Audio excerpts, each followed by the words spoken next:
તો ગુજરાત સરકારના બજેટ અંગે પ્રવક્તા પ્રધાન ઋષિકેશ પટેલે પ્રતિક્રિયા આપી છે। TV9 સાથેની ખાસ વાતચીતમાં ઋષિકેશ પટેલનું નિવેદન, જેમાં વિઝન 2047ને અનુલક્ષીને આ બજેટ તૈયાર કરાયું હોવાનું નિવેદન આપ્યું છે। જ્ઞાન થીમ પર સમાજના વિવિધ વર્ગ માટે જાહેરાતો કરી હોવાનું પણ ઋષિકેશ પટેલે કહ્યું છે। યુવાઓને સ્વાવલંબી બનાવવા બજેટમાં મહત્વની જોગવાઈઓ કરી હોવાનું પણ નિવેદન। મહિલાઓને વધુ પગભર કરવા બજેટમાં નવી યોજનાઓ મૂકવામાં આવી છે। મત્સ્ય ઉદ્યોગ માટેની જાહેરાત ઘણી મહત્વની સાબિત થશે તેમ પણ તેઓએ જણાવ્યું છે।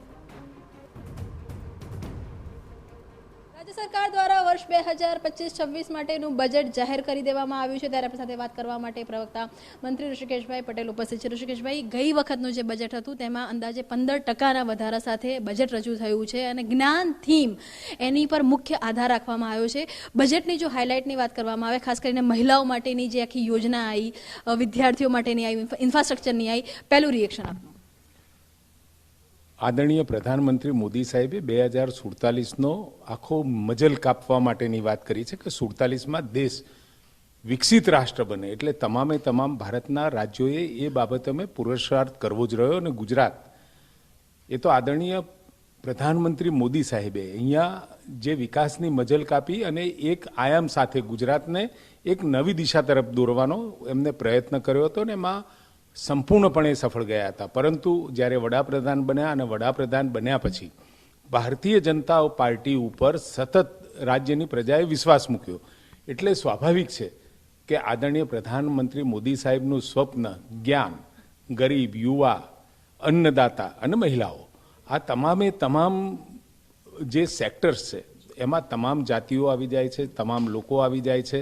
અને હવે અપકમિંગ ટેકનોલોજી હોય, આરોગ્યના ક્ષેત્રની અંદર પણ ખૂબ મોટી યોજના એમને આપી, ખેડૂતો માટે પણ, ફિશરીઝ માટે પણ, પશુપાલકો માટે પણ, અને સાથે જે યુવાઓ અત્યારે આપણું ટેલેન્ટ વિશ્વભરમાં ઓળખાઈ રહ્યું છે અને વખણાઈ પણ રહ્યું છે, ત્યારે એ ટેલેન્ટ અહીંયા જ ભારતના વિકાસમાં મહત્તમ એનો ફાળો આપી શકે એ પ્રમાણેનું પ્લેટફોર્મ ઊભું કરવા માટેનું આ બજેટ છે। આ બજેટની અંદર યુવાનો માટે ખૂબ મોટી જાહેરાતો થઈ છે। જે રીતે બજેટમાં કહેવામાં આવ્યું, ખાસ કરીને મત્સ્ય ઉદ્યોગ માટેની જે જાહેરાત છે એ સીધી આંખે વળગે એવી પ્રકારની છે કે હવે જે મત્સ્ય ઉદ્યોગો છે એની માટેની જે જમીન છે એ એને નહીં કરાવવી પડે, એનાથી કેટલો ફાયદો થશે?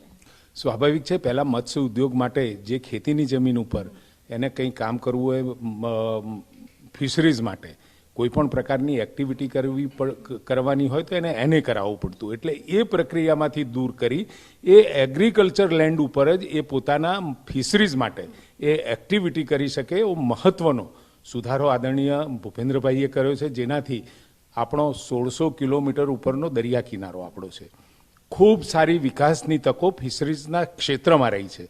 ત્યારે આ સુધારો અને સાથે બીજી યોજનાઓ વણી લઈ અને જે મત્સ્ય ઉદ્યોગ છે એ મત્સ્ય ઉદ્યોગ માટે અનેક વિકાસની તકો આદરણીય ભૂપેન્દ્રભાઈ અને આદરણીય કનુભાઈએ ખોલી છે। એઆઈ પર પણ ભાર મૂકવામાં આવ્યો છે કે આગામી સમયમાં એઆઈ ક્ષેત્રે ગુજરાતને એક હબ બનાવવામાં આવશે, કેવા પ્રયત્નો આ દિશામાં કરવામાં આવશે? આપણી જે જૂની જે સરકારી 6 એન્જિનિયરિંગ કોલેજો છે એ એન્જિનિયરિંગ કોલેજમાં એઆઈ માટેની ઇનોવેટિવ આપણે લેબની સ્થાપના કરવા જઈ રહ્યા છીએ। સાથે આઈ હબ જે સ્ટાર્ટઅપ માટે જે અત્યારે અમદાવાદમાં કાર્યરત છે, તો એવા જ સેન્ટરો આઈ હબના નીચે 4 રિજિયનમાં આપણે 4 નવા સેન્ટર કરીશું, એટલે ત્યાંના લોકલાઇઝ સ્ટુડન્ટને છેક અમદાવાદ સુધી ના આવવું પડે અને પોતાના રિજિયનમાં જ એ વધુમાં વધુ પોતાના નવા વિચારોને વેગ આપવા માટે કામ કરી શકશે। ઋષિકેશભાઈ, અંતિમ સવાલ કે જે પ્રમાણે તમામ સેક્ટર માટે, તમામ વર્ગ માટે બજેટ આજે જાહેર કરવામાં આવ્યું છે, બજેટની સાઇઝનો વધારો થયો છે, પણ કોંગ્રેસનો આક્ષેપ છે કે શહેરી વિકાસ માટે જે પ્રમાણે બજેટની જાહેરાત કરી છે, ક્યાંક ને ક્યાંક ગામડાઓ સાથે અન્યાય કર્યો છે, શું કહેશો? ગામડાઓને ક્યારેય આ સરકારે, ભારતીય જનતા પાર્ટીની સરકારે અન્યાય નથી કર્યો, પરંતુ ઔદ્યોગિક રાજ્ય તરીકે આપણી ઓળખ પ્રસ્થાપિત થઈ રહી છે અને માઇગ્રેશન પણ ઉદ્યોગોના કારણે, વધારે રોજગારીના કારણે અને ઉદ્યોગોમાં આવકની જે મર્યાદા છે એ પણ વધતી હોય છે, એટલે સ્વાભાવિક છે ઔદ્યોગિકરણમાં દોડી રહેલું આપણું ગુજરાત ગામડામાંથી કેટલાક ટેલેન્ટેડ યુવાનો આવી અને અહીંયા શહેરોમાં વસવાટ કરી અને ઉદ્યોગોમાં કામ કરતા હોય છે, અને એ ઉદ્યોગોમાં જ્યારે કામ કરતા હોય એટલે સ્વાભાવિક શહેરીકરણ વધે, 47થી 48% જેવું શહેરીકરણ છે અને આગામી સમયમાં પણ આ શહેરીકરણ વધવાનું છે. એવા સંજોગોમાં સહજ, સરળ અને ખૂબ સારી રીતે જીવન શહેરીજનો જીવી શકે એના માટે પણ બજેટની જોગવાઈની જરૂર હતી. એના માટેનું બજેટ કર્યું છે. રોડ, રસ્તા, ગટર, પાણી અને સાથે પર્યાવરણની સાથે પણ એ શહેરો વિકસિત થાય એના માટેનો પ્રયત્ન કનુભાઈ અને ભૂપેન્દ્રભાઈ પટેલે કર્યો છે. તેના બાદ અમારી સાથે વાત કરવા માટે તો આ હતા કેબિનેટ પ્રધાન ઋષિકેશભાઈ પટેલ કે જે ખૂબ સ્પષ્ટતાથી કહી રહ્યા છે કે જ્ઞાન થીમ ઉપર આ બજેટ તૈયાર કરવામાં આવ્યું છે અને તેની સાથે જ ગામડાઓની વાત હોય કે શહેરીકરણની વાત હોય, સામાન્ય સુવિધાથી લઈને સુદૃઢ ઇન્ફ્રાસ્ટ્રક્ચર સુધીના બજેટની અંદર અનેક જાહેરાતો અને જોગવાઈ કરવામાં આવી છે. કેમેરામેન નમની સાથે કિંજન મિશ્રા, TV9.